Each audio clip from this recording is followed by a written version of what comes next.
Guillaume Cyr, bonjour. Bonjour. Vous êtes le créateur du webzine indépendant Les Jeunes ne sont pas cons.com qui donne la parole aux jeunes sur l'actualité.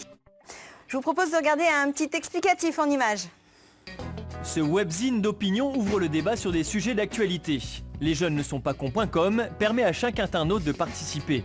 Il suffit de publier sa chronique en l'envoyant à la rédaction. Le site s'engage à vous publier et vous faire de la pub auprès de ses abonnés afin de lancer la discussion sur vos idées.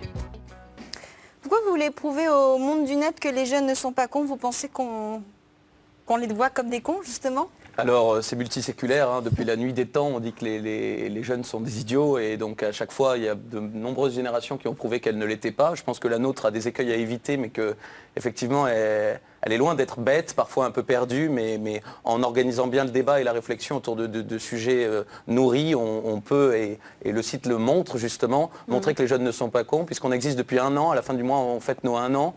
Et j'invite n'importe qui croit que les jeunes sont cons à venir consulter ces chroniques qui ont été écrites par une multitude de gens différents. Combien de gens écrivent à peu près sur ce site? Ah ben ça dépend des mois et c'est jamais les mêmes. Nous n'écrivons pas, hein. Nous avons vraiment un rôle de rédaction en chef.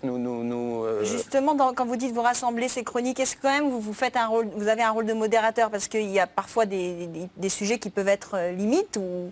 Oui, alors on a un rôle de modérateur a priori pour les chroniques, donc on les reçoit, on corrige les fautes d'orthographe, parfois ce qui peut ne pas passer, enfin on en parle aussi avec le chroniqueur, et a posteriori pour les commentaires, on laisse commenter librement, et si jamais, mais ça n'est jamais arrivé en 1 an, un commentaire est licencieux, nous le supprimons. Un exemple d'un article qui lui fonctionne beaucoup par exemple, ou qui a été...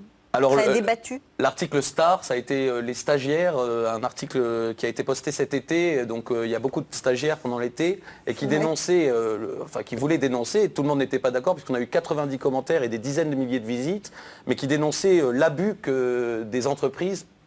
Ces stagiaires sont souvent pas payés ou 300 € par mois. À Paris, pour vivre, c'est ridicule. Et les entreprises beaucoup d'entreprises se servent de ce modèle-là et appuient une partie de leur développement sur ces stagiaires qui sont de la main-d'œuvre bon marché et qui sont quand même donc une dénonciation assez forte et souvent il y a effectivement beaucoup de commentaires qui suivent l'article.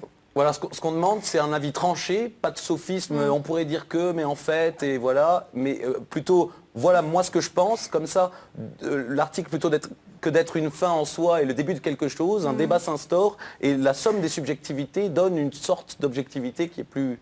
Vous parlez justement par rapport à tous ces rédacteurs de jeunes générations, c'est quel âge une jeune génération pour vous? Les jeunes ne sont pas cons? Ils ont quel âge? Finalement, on a surtout, alors on n'a pas le contrôle là-dessus, mais on a plutôt des gens qui finissent leurs études, donc 22, 25, et puis qui les ont terminées, qui nous parlent du marché du travail, 25, 30. Donc en gros, c'est de 20 à 30.